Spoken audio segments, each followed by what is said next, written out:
Hey everyone.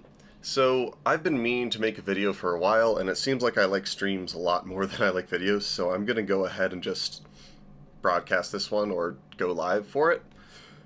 Basically what I'm going to do is talk about a lot of the more advanced punch-in effects. So that's going to be Aux Track 2, this like performance track, that's at least like the OPZ name. This is what I'm going to be focusing on today. I'm going to be adding some players, so looking in here, basically just the Maestro for the sake of this video. But I'm going to use this pattern that I ended up with at the end of my last video. So I'm going to go ahead and just move to scene 11. So now this is going to be, we're just starting with this, and I'm going to pretend like I didn't make any other patterns. And then we'll get into some of the punch-in effects. I've been playing live more often than not with people. Sorry, Carlo.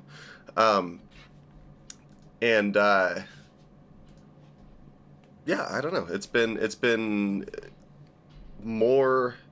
helpful to use the punch-in effects live, just because it can vary up like a pattern or easily make a transition better, and so they can get a bit stale if you don't like mix them up a bit. So that's going to be the basic focus here. Here is what we ended up with last time.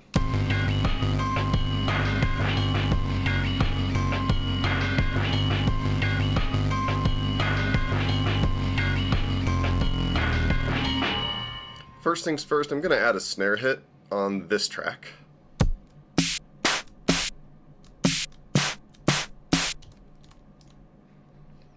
And so, oh gosh, my cat is going to start being upset again. The only problem is I'm going to continue to talk, so our poor little guy.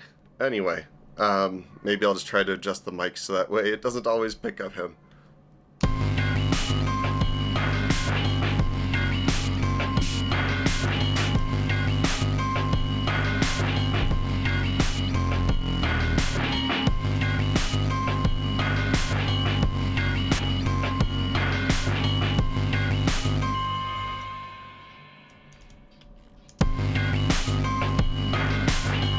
Okay, so that's just to make it so that there's a little bit of a clearer beat here.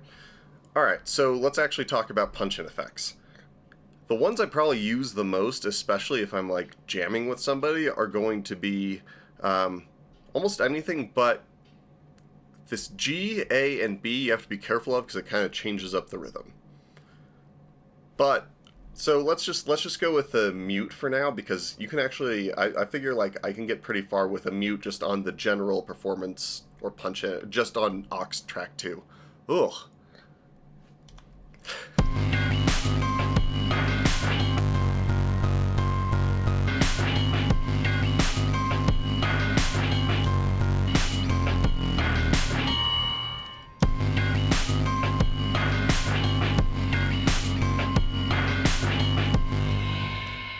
If you really want to, you can make it sound really, really extreme by just programming in some of these mutes. So muting the drum track.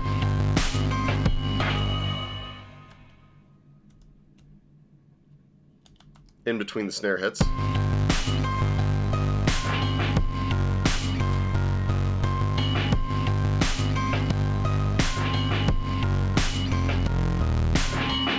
And so my favorite trick by far is going to be holding shift and adding the Maestro player to the player.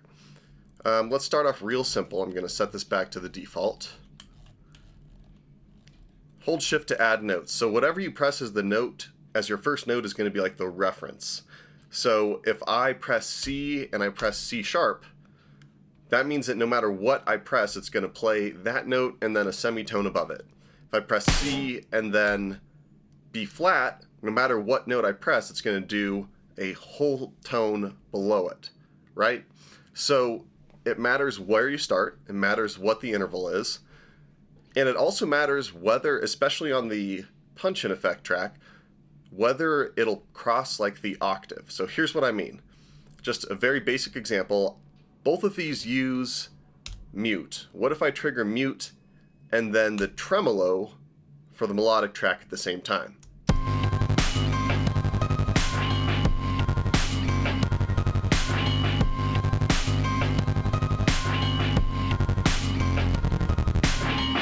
if we have stuff sequenced, we can also add in, we can also add in step components. So let's just have them both, let's have one spring out and one spring in. They don't always respond as I hope, but...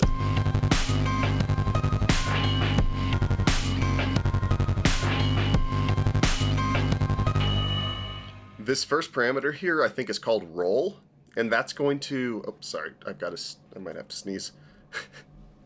This is the downside of streaming. Okay, no, we're good. Alright, so... is that this roll parameter is going to stagger when those notes are hit.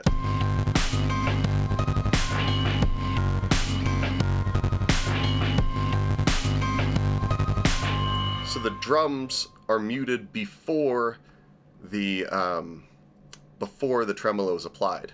We can also get more extreme and put a bunch of the same note. So 4 of that, and then 1 of the octave above. Now it doesn't even get to it, so let's decrease the roll time.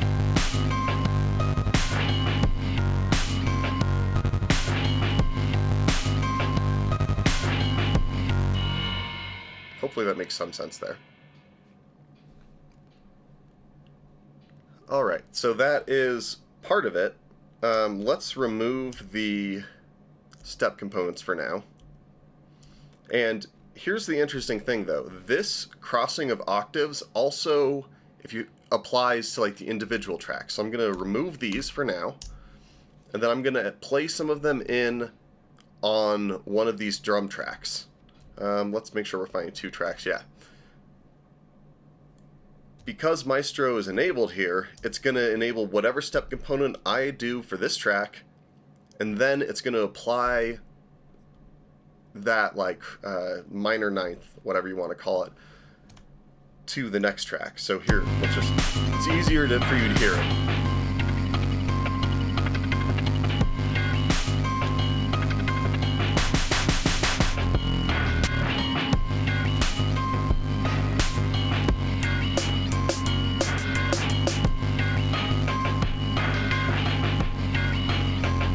So already we have basically like a whole different set of punch-in effects, right?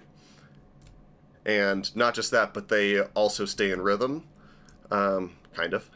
And so it doesn't just have to link all the drums with all the melodic kits, but you can also do that from here if we use this the second octave.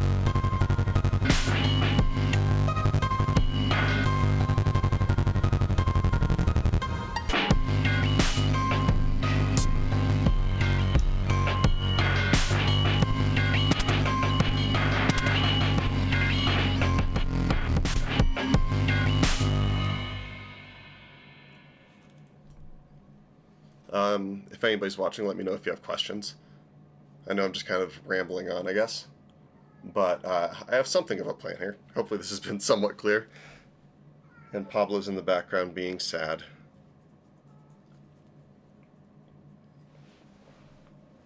Alright. We got more to talk about. So let's...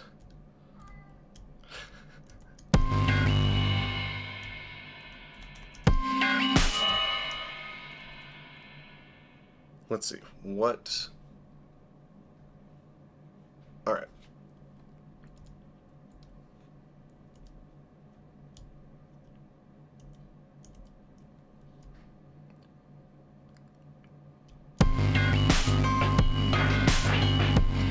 If you are doing something live,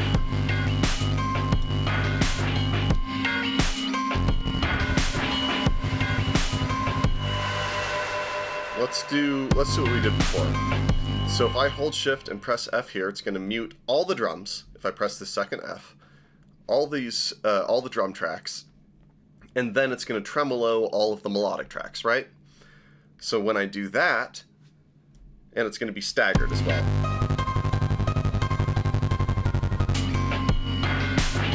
The cool part is that I can just hold on to that and move around and edit other things. And so that's one of my favorite tricks too, is that you can just hold that down and you don't have to keep holding shift, you don't have to do anything else. So that way if you wanted to change something in a track or start to queue up the next scene, you're still free to do that. Let me make that.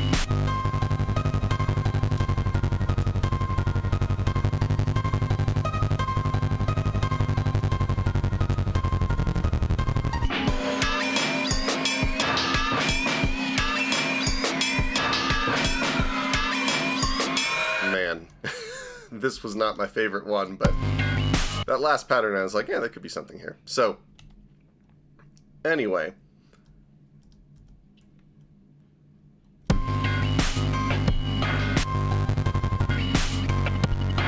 I think that's most of what I was going to go over.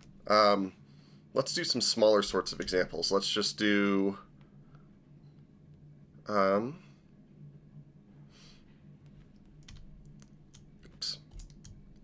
Let's just do mute, or I mean not even mute. Let's just go here. Let's just make it so it always does a whole step down, so it affects the track before it. And, ooh, I haven't done this.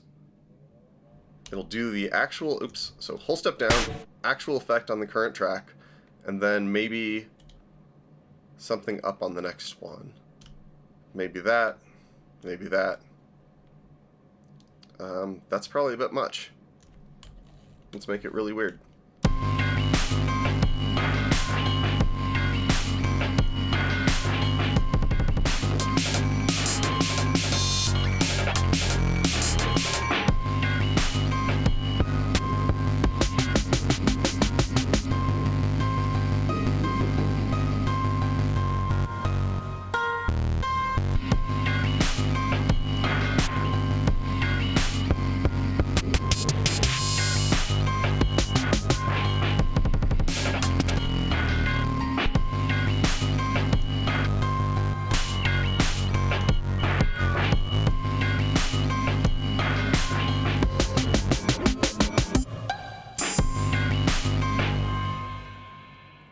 So it's worth getting to know somewhat what the step components do. There's only really one octave of them.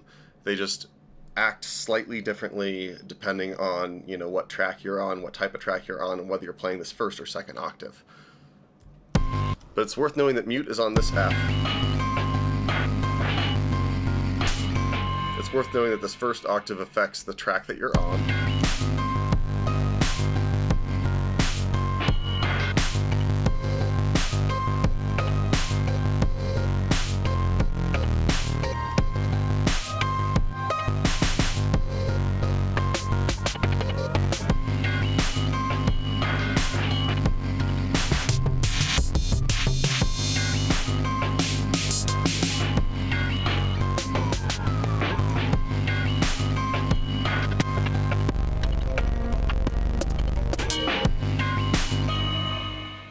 Yo, thanks for watching.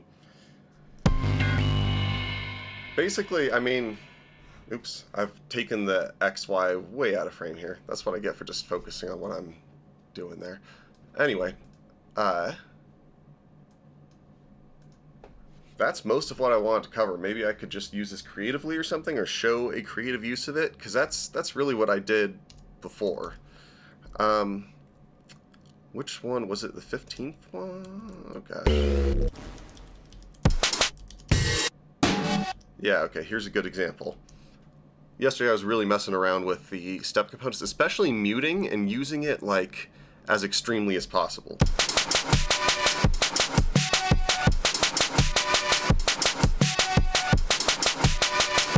So this is the intro part.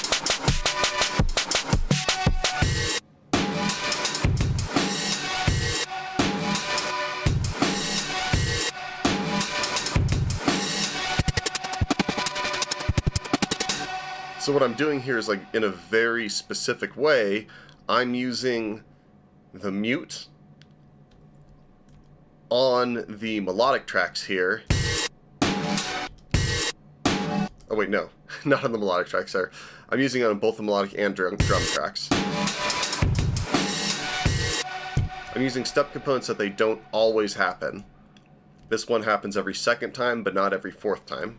because I've got to mute every 4th time. This one happens the first 3 of every 4 times, and every 4th time I've got the tremolo effect that lasts the whole time, and it's got a little bit of pitch bend on it.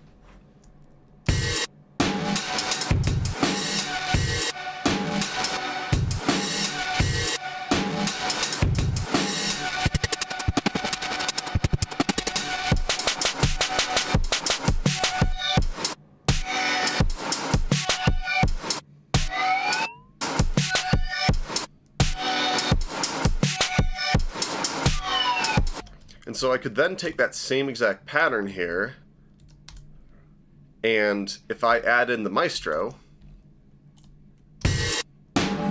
let's make it so we've got similarly some, like, let's just be really chaotic with it. And maybe it'll go in the random order. The interesting thing, though, is that even if you have the order changed here, you're always, whatever the main effect is always going to be triggered. That's always going to be held throughout.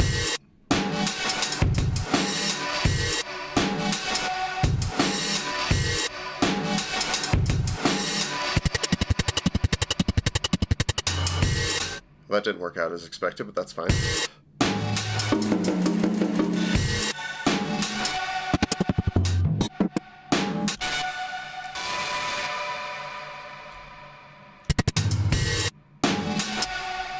Honestly, so my one of the bass players that I have been collaborating with had pointed out that a lot of the punchin effects that I was using are very subtractive, was the word that he used. So, and that's always going to be the case. Either that or you're going to be like looping. And that kind of gets chaotic quickly. But it's always going to take things away. And so, really, I've gotten the most out of using the Maestro with just having one interval, maybe 2. Like, to me, that's plenty.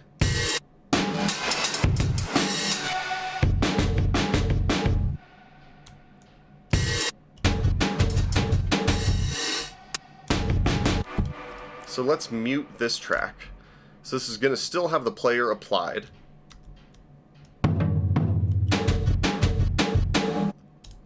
But now we can use it live without it playing those other instruments. And so the easiest way to mute that on the go is to hold that down and then press that track on or off. And that'll mute it for this scene.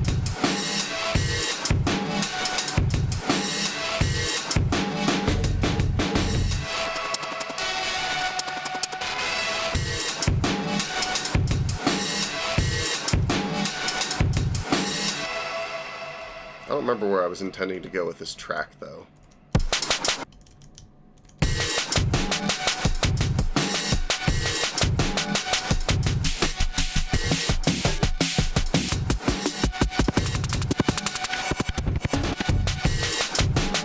I need another non-slip mat if you haven't noticed.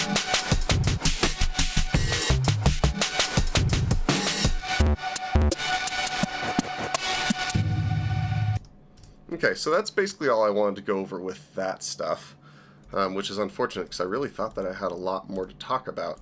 I think I mentioned you could really, I don't know if I actually fully showed what it's like to really stagger the effects. So I'm going to do all the same one. So I just press F a bunch of times and then F sharp and octave above for that 8th. Going to make it so that it goes in ascending order. So first it's going to trigger this 7 times, and then it's going to trigger the one on the track above it when I play this here.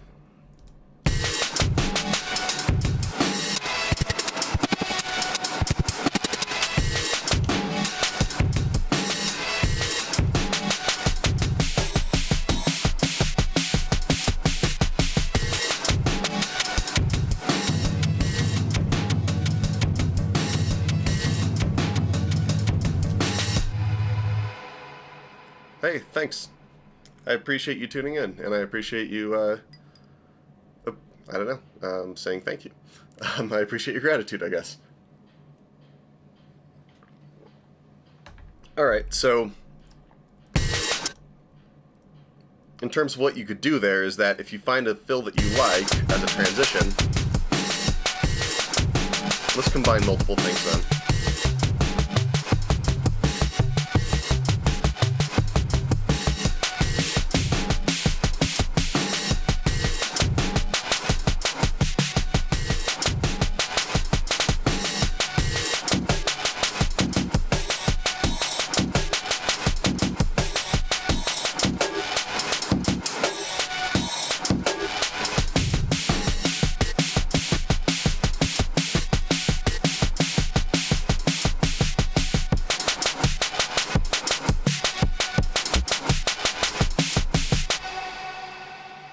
And also, if it isn't clear from this video, I still think that the best way to use punchin effects is subtly.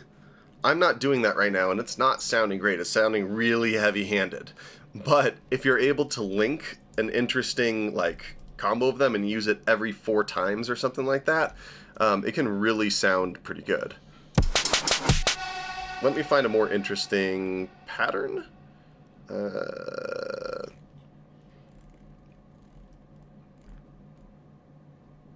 I started to make this one on a stream, and it was like a similar thing where the last part was like, that's it, but it's also I had to take everything else out before.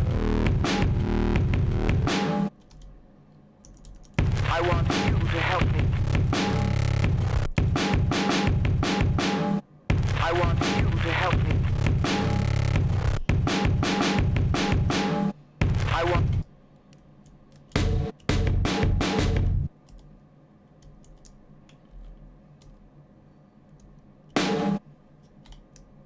I want you to help me.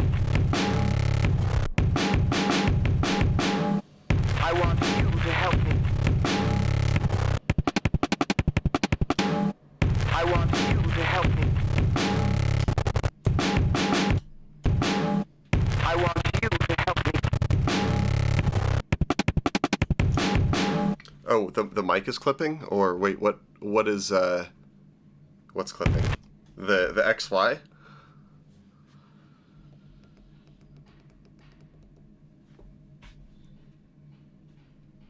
Ah, okay. That's probably just because that's that's. I mean, I want it to sound like that. Let's see if it's just this or not. I want you to help me. I want you to help me. And then I may have actually. Oh no. There, let's do it very intentional now. I want you to help me. I want you to help me. I want...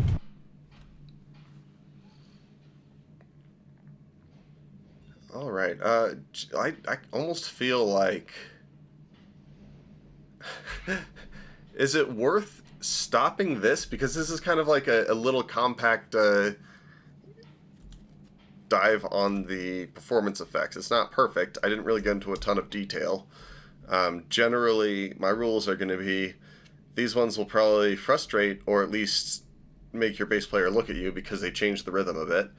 This might add in some extra stuff, especially if you have a sampler sending that's like on a drum track. I want you to help me. Because you're risking it triggering any or all of the samples on that drum track. So generally I'll just have like one... Oh, thank goodness. So that one's actually on the melodic track. And that's probably why.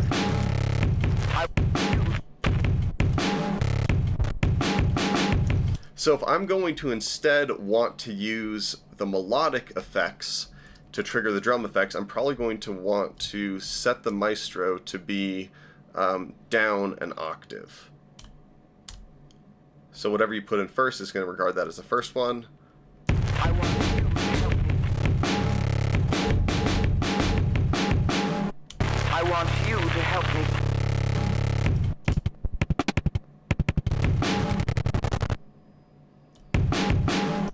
I want you to help me. I want you to help me. Okay, so that's... This one wouldn't be one that I'd want to do much of. I want you to help me. now it's going to affect the track before it. I want you to help me. So if I do a fill here, it's going to do a fill there, I want just right you there. to help me. Oh wait, no, I forget that does something slightly different. I want you to help me. I don't know the melodic ones as well.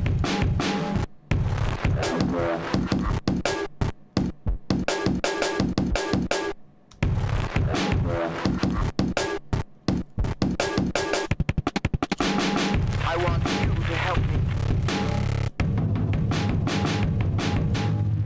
I want you to help me.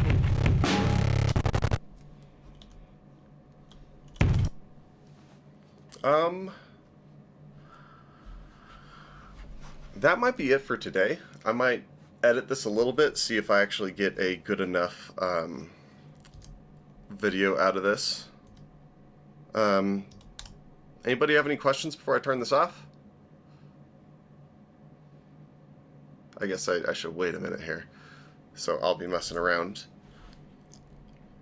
But part of me is like, I don't know, I'm pretty happy with it. I think I covered what I meant to. I need to change this default bass. I'm getting really bored with it though.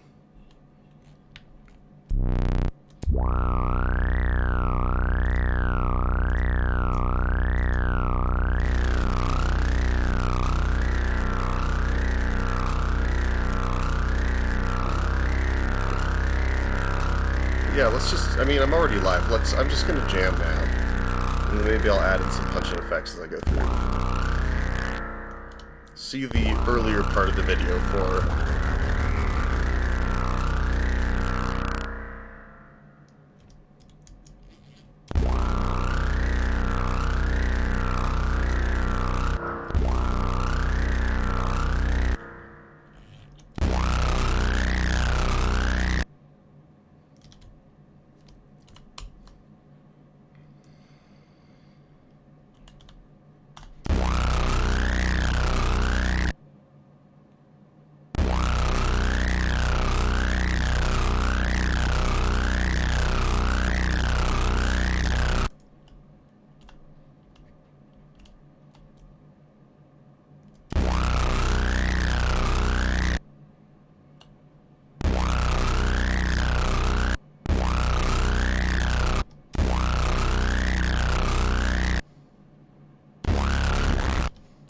Let's just keep it simpler than that.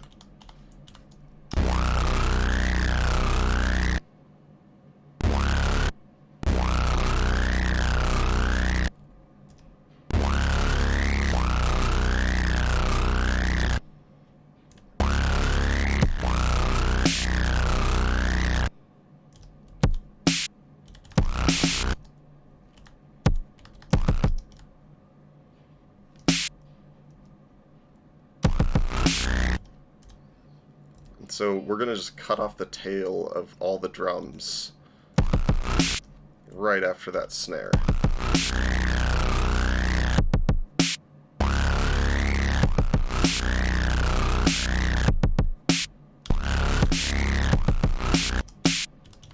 And, you know, as is customary, add in a bunch of other snares, because why not?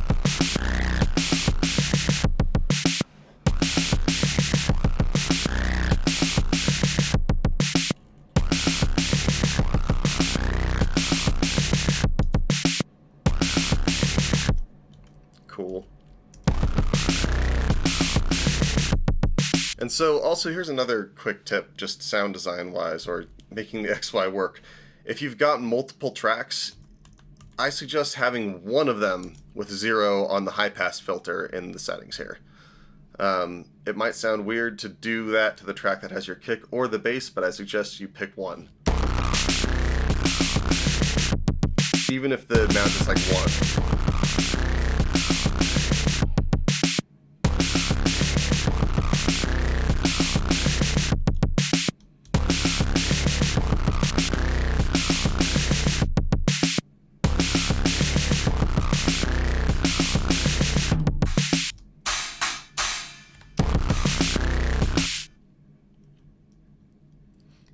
And so now these mutes are slightly interfering. So maybe I'll make another scene. And I'll make a new track. And let's add in the Maestro here, like I had talked about before.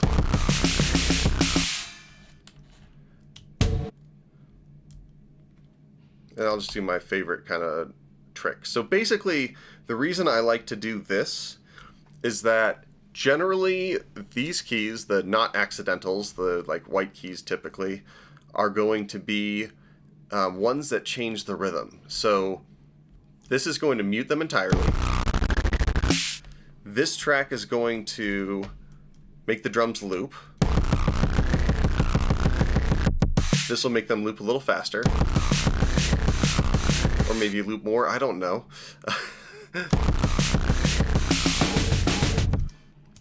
These are all going to be fills, basically. These keys up here, the accidentals, or the black keys on a regular keyboard, are going to be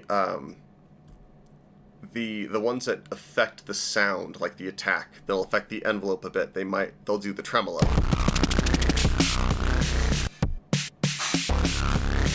In this point, it's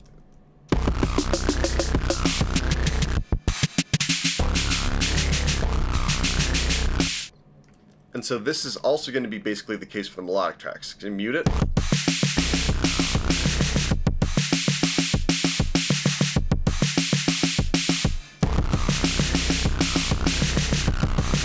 Looping it.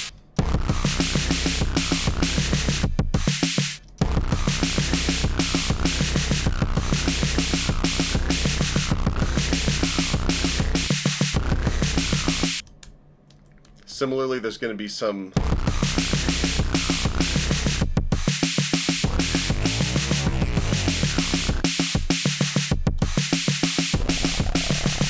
and so anyway, that's why I like to link them where, you know, one track is playing like a white key and the other's playing a black key.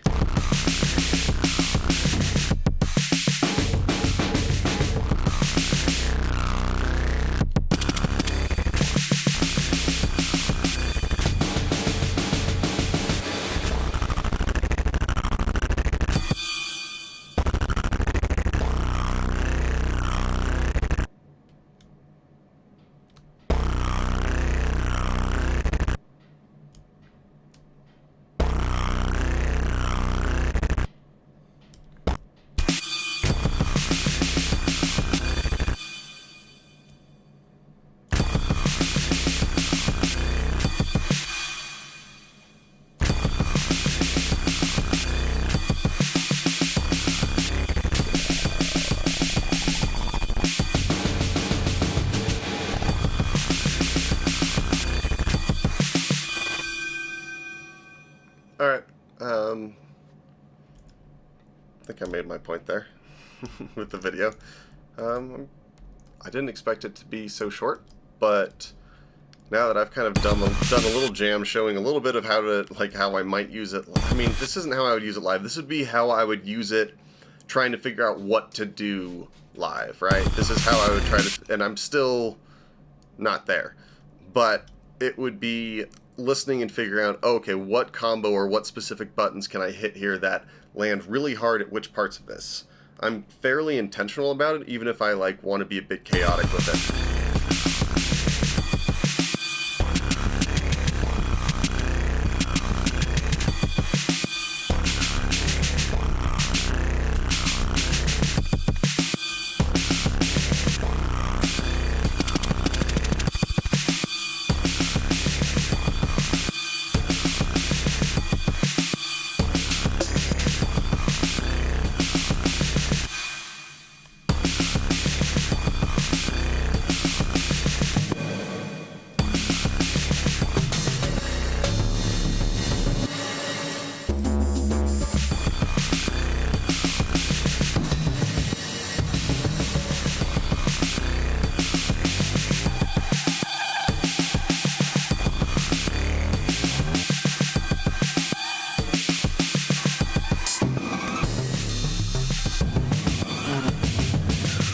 Sounds awful. Alright, thanks for tuning in, everybody. Take care, and I'll see you next time. I'll probably make a little bit more music, but I just at least wanted to get this out there, and then hopefully I edit this or something. Thanks for watching. comment if you have questions and all that. I'm occasionally getting back to that. And then on top of that, if you want to I'm thinking I'll start doing some video lessons again. I need a big break from that stuff, any sort of video call stuff. I think I'm about ready to get back to it, so email me at windowbedmusic@gmail.com. And thanks for watching. See you next time.